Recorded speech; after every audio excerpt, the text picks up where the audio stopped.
Many people see leadership as kind of a glitzy activity, but it's also a risky activity.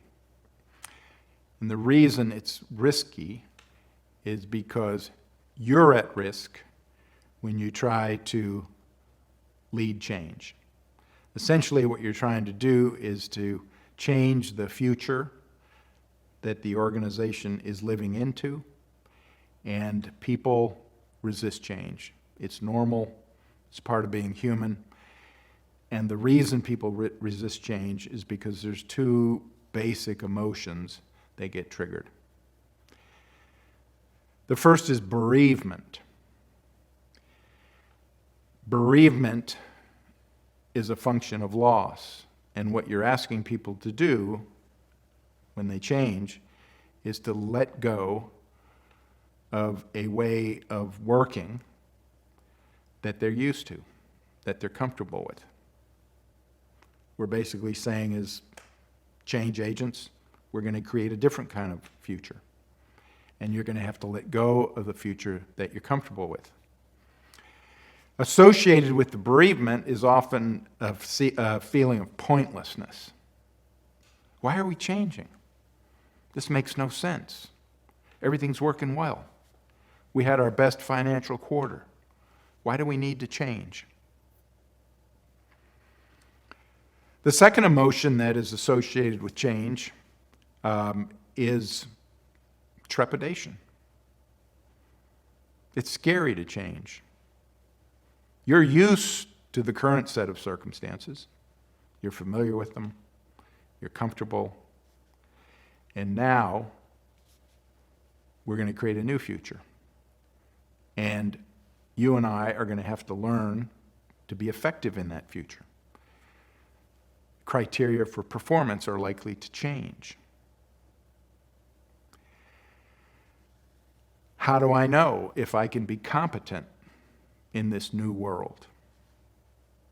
This is especially challenging for people who are high performers, who have been successful all of their lives.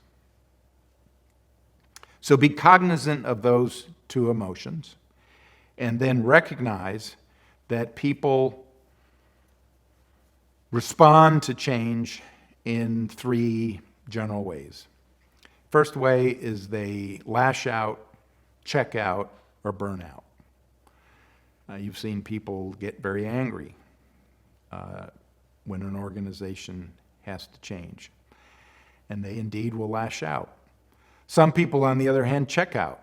They disengage, they climb into a bunker, and then there's a handful of people that burn out. Burnout is especially challenging in healthcare, my field, where rates of burnout have been as high as 50%. Second way that people respond to change is they leave the organization, often thinking that the pastures will be greener. Sometimes they are. But not liking the current circumstances and sensing that they don't want to deal with the change, they leave. And then finally, the response that I'm most interested in is some people will actually reinvent themselves. Some people will learn how to create a different me, and they'll show up to work differently and be extremely effective. When people push back against change, there's usually four kind of predictable steps that they take. This is especially true in some of the bureaucratic organizations that we work in. So the first thing people will do is they'll argue against the case for change. They'll say, you're saying we have to change, but there's no evidence for that. Our financial performance this past quarter is the best it's ever been. Our customer satisfaction is the highest it's ever been. Why do we need to change? Second thing people will do is they'll argue against the data. they'll say, these data that suggests this and that, they're flawed. We gotta get the data again. We got to do all the measurements again. That'll buy some time. Third step is they'll push back against the process. In my line of work, people will say, well, you didn't ask him. You didn't consult that department. You didn't get her input. The process was invalid. And then finally, and this is in the extreme, people will take on the change agent and sadly sometimes take out the change agent.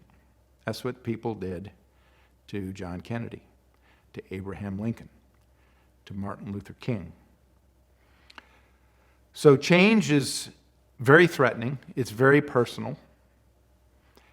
It makes leadership dangerous because you got to stick your neck out.